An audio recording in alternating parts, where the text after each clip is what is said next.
अस्सलाम वालेकुम स्टूडेंट्स, उम्मीद है कि आप सब खैरियत से होंगे।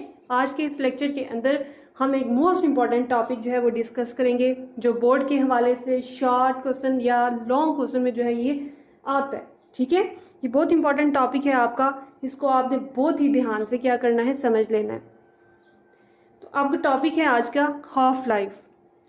हाफ लाइफ क्या होता है, हाफ लाइफ का क्या मतलब है? ठीक है, तो हाफ लाइफ आपके पास वो टाइम पीरियड है, ठीक है, गौर से सुने, वो हाफ लाइफ वो टाइम पीरियड है जिसके अंदर किसी भी रेडियो एक्टिव न्यूक्लियाई का हाफ जो है वो डिसइंटीग्रेट हो जाएगा, ये डिके हो जाएगा स्टेबल न्यूक्लियाई के अंदर।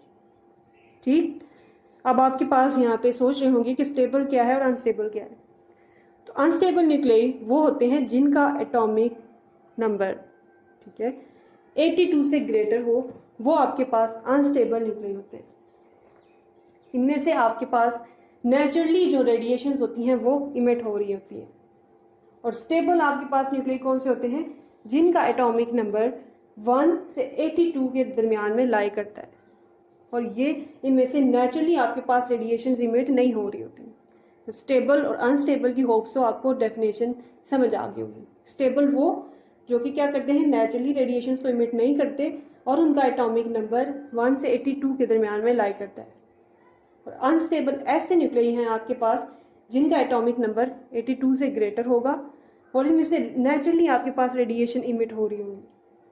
ठीक है, तो ये आपके पास स्टेबल और अनस्टेबल का कॉन्सेप्ट हो गया। उसके बाद रेडियो एक्टिव न्यूक्लियाई कौन से होते हैं, वो न्यूक्लियाई जिनके अंदर से रेडिएशन इमिट हो रही होती हैं उनको कहा जाता है कि रेडियो एक्टिव एलिमेंट्स हैं। और जो ये प्रोसेस है जिसमें रेडिएशन इमिट हो रही होती हैं, इसको रेडियो एक्टिविटी कहा जाता है।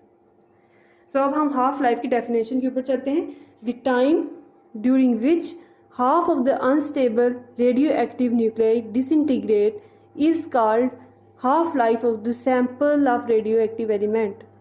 ठीक है, वो टाइम जिसके अंदर हाफ जो होगा अनस्टेबल रेडियो एक्टिव न्यूक्लियाई का डिसइंटीग्रेट होगा, डिके होगा स्टेबल रेडियो एक्टिव न्यूक्लियाई के अंदर, उसको हम कहेंगे क्या है, रेडियो एक्टिव की हाफ लाइफ है। ठीक, और हाफ लाइफ हर एक जो एलिमेंट है, ठीक है, जो आपके पास रेडियो एक्टिव एलिमेंट होता है उसकी अपनी ही क्या होती है, कैरेक्टरिस्टिक हाफ लाइफ होती है। सबकी सेम नहीं होगी, हर एलिमेंट की क्या होगी, अपनी कैरेक्टरिस्टिक हाफ लाइफ होगी। यहाँ पे हम एग्जांपल डिस्कस कर लेते हैं रेडियम की। रेडियम 226 जिसकी हाफ लाइफ आपके पास 1620 ईयर्स है। ठीक है, रेडियम 226 है, इसकी हाफ लाइफ आपके पास 1620 ईयर्स है। ठीक, अब मज़ीद आपके पास अगर इसकी हम ग्राफिकली इसको समझना चाहें तो चलते हैं हम इसके ग्राफिकल एनालिसिस की तरफ। ठीक है, यहाँ पे आपके पास N0 वाई एक्सिस के ऊपर N0 original number of atoms हैं इसके रेडियम के, ये आपके पास क्या है, इसका ईयर्स या टाइम को रिप्रेजेंट कर रहा है। ठीक है, एक्स एक्सिस। तो आपके पास ये क्या है, एक स्टेबल रेडियम है, ठीक है, अनस्टेबल रेडियो एक्टिव एलिमेंट है रेडियम। ठीक है, इसका हाफ क्या होगा, डिके हो जाएगा। ठीक है, किसके अंदर, स्टेबल के अंदर। ये आपके पास अब कितना पोर्शन, इतना पोर्शन रह गया, हाफ पोर्शन इसका चेंज हो गया, स्टेबल के अंदर अब इतना रह गया। ठीक है, अब यह इसका मतलब ये नहीं है कि 1620 ईयर्स मजीद गुजरेंगे और ये पूरा का पूरा चेंज हो जाएगा किसके अंदर, स्टेबल के अंदर, ऐसा नहीं, बल्कि अब ये जो आपके पास अनस्टेबल पोर्शन है इसका हाफ जो है वो चेंज होगा किसके अंदर, स्टेबल के अंदर, और हाफ रह जाएगा ये किसमें, स्टेबल, अनस्टेबल। ठीक है, ये चीज़, इसका हाफ अब ये रह गया इतना अनस्टेबल और इसका हाफ चेंज हो गया किसमें, स्टेबल में।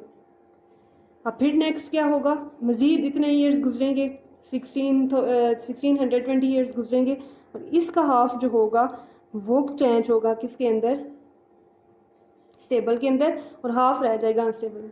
इसी तरह मजीद 1620 ईयर्स गुजरेंगे तो ये इसी तरह गुजरते गुजरते ये पूरा का पूरा हाफ हाफ होता स्टेबल के अंदर चेंज हो जाएगा।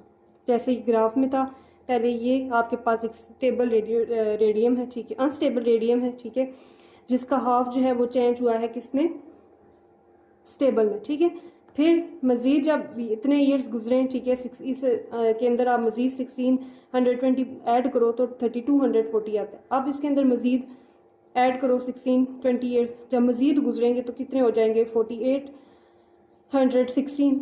ठीक है। तो इसमें आपके पास फिर मज़ीद हाफ जो है वो रेडियम क्या हो जाएगा, स्टेबल के अंदर जो है वो क्या हो जाएगा, चेंज हो जाएगा। ठीक है। तो इस तरह से करते करते एक पॉइंट आएगा जब ये पूरा का पूरा किस में चेंज हो जाएगा, स्टेबल के अंदर। तो हम देख रहे हैं हाफ लाइफ को। ठीक है। तो हाफ जितना उस जितने टाइम के अंदर हाफ पोर्शन चेंज होता है अनस्टेबल से स्टेबल में, उसको हम कहते हैं कि क्या है, उसकी हाफ लाइफ है। ठीक, यहाँ तक आपको होप्सो की समझ आया होगा। अब हम क्या करते हैं, नेक्स्ट हमारा काम क्या है कि हम इसके फार्मूले की डेरिवेशन की तरफ जाते हैं। ठीक है। अब हम हाफ लाइफ का फार्मूला ड्राइव करते हैं। अब हमारा नेक्स्ट गोल इसमें क्या है कि हमने हाफ लाइफ का फार्मूला क्या करना है, ड्राइव करना है। ठीक है। हाफ लाइफ का ये फार्मूला होता है, इसकी हम ज़रा डेरिवेशन की तरफ चलते हैं। तो आपके पास जो हाफ लाइफ होती है किसी भी रेडियो एक्टिव एलिमेंट की, इसको हमने नोट किया किसके साथ, T1/2। ठीक है, T टाइम और ये इसका हाफ। फर्स्ट हाफ लाइफ अगर आप देखें तो आपको T1/2 हमने ले ली और सैंपल का 1/2 पोर्शन जो है वो आपके पास रह जाएगा। ठीक, फिर आप सेकंड हाफ लाइफ के ऊपर जाएं।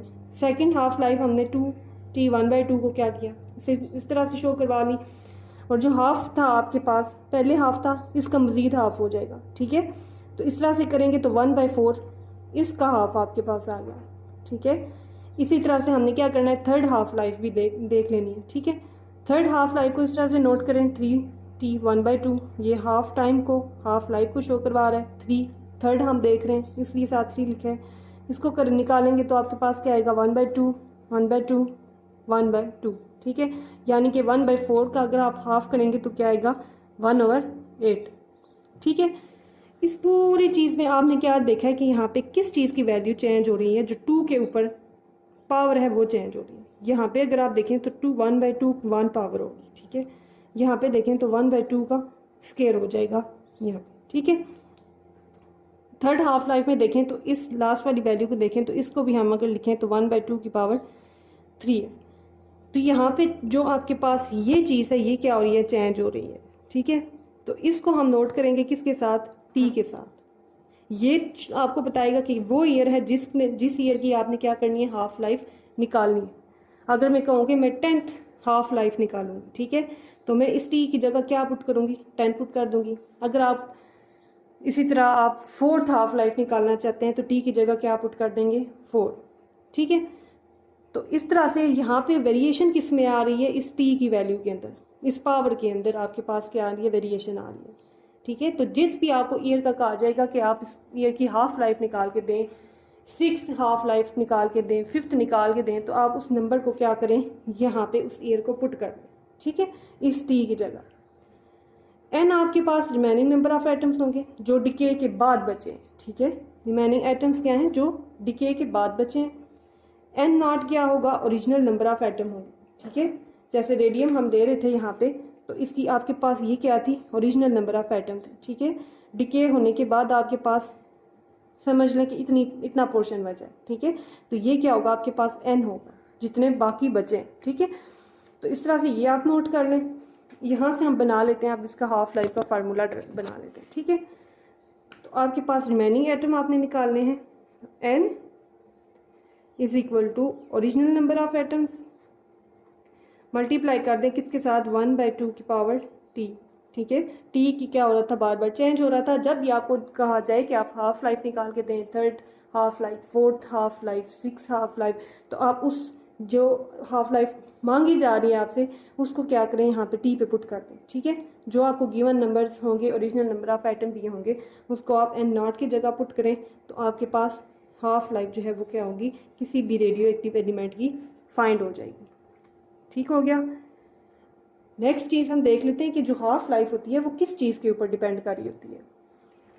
ठीक है, कि हाफ लाइफ होती है वो किन चीज़ों पे डिपेंड करती है, किस चीज़ के ऊपर डिपेंड नहीं करती। ठीक है। तो जो हाफ लाइफ होती है वो इनडिपेंडेंट होती है इनिशियल कंसंट्रेशन पे। ठीक है। नहीं डिपेंड करता कि आपके पास इनिशियली कितने नंबर ऑफ एटम्स हैं उसके पास। ठीक है। नहीं डिपेंड करती ये केमिकल कॉम्बिनेशन और रिएक्शन के ऊपर। जिस तरह का भी रिएक्शन हो, हाफ लाइफ को फ़र्क नहीं पड़ता। ठीक है। तो ये केमिकल कॉम्बिनेशन या रिएक्शन के ऊपर डिपेंड नहीं करेगी। थर्ड चीज़ क्या है, इसके ये इंडिपेंडेंट होगी फिजिकल कंडीशंस की। ठीक है। फिजिकल कंडीशंस जिसमें टेम्परेचर आ जाता है, प्रेशर आ जाता है। ठीक है। टेम्परेचर, प्रेशर, ठीक है, फोर्स आ गई, ठीक है, इस तरह की जो फिजिकल कंडीशंस होंगी ये क्या होगा, इनके भी इंडिपेंडेंट होगा, ठीक है। आपके पास ना तो इनिशियल कंसंट्रेशन के ऊपर हाफ लाइफ डिपेंड करती है, ना ही केमिकल रिएक्शन के ऊपर डिपेंड करती है, या किस तरह की केमिकल कॉम्बिनेशन है किसी भी रेडियो एक्टिव एलिमेंट का, उसके ऊपर भी ये डिपेंड नहीं करती। और ये फिजिकल जो कंडीशंस होती हैं उनके ऊपर भी ये डिपेंड नहीं कर रही होती। फिजिकल कंडीशंस आपको पता है क्या होती हैं, जैसे प्रेशर, ठीक है, इलेक्ट्रिक मैग्नेटिक फील्ड होगी, टेम्परेचर वगैरह हो गया, ठीक है, इनके अंदर कोई भी चेंज होता रहे, हाफ लाइफ इसके ऊपर डिपेंड नहीं करेगी। अब हाफ लाइफ कहाँ पे हम यूज़ कर सकते हैं? हाफ लाइफ का फार्मूला किधर यूज़ होगा, ठीक है, कोई भी आपके पास आइसोटॉप है, आप उसका रेट निकाल सकते हो जहाँ पे वो डिके हुआ है, ठीक है, उसका डिके रेट आप फाइंड कर सकते हो किसी भी आइसोटॉप को, और कितनी उसमें से रेडिएशन जो है वो इमिट हो रही है, ठीक है, वो भी आप क्या कर सकते हो, फाइंड आउट कर सकते हो। हम कह सकते हैं the half life of an isotope is used to describe the rate at which isotope will decay and give off radiation.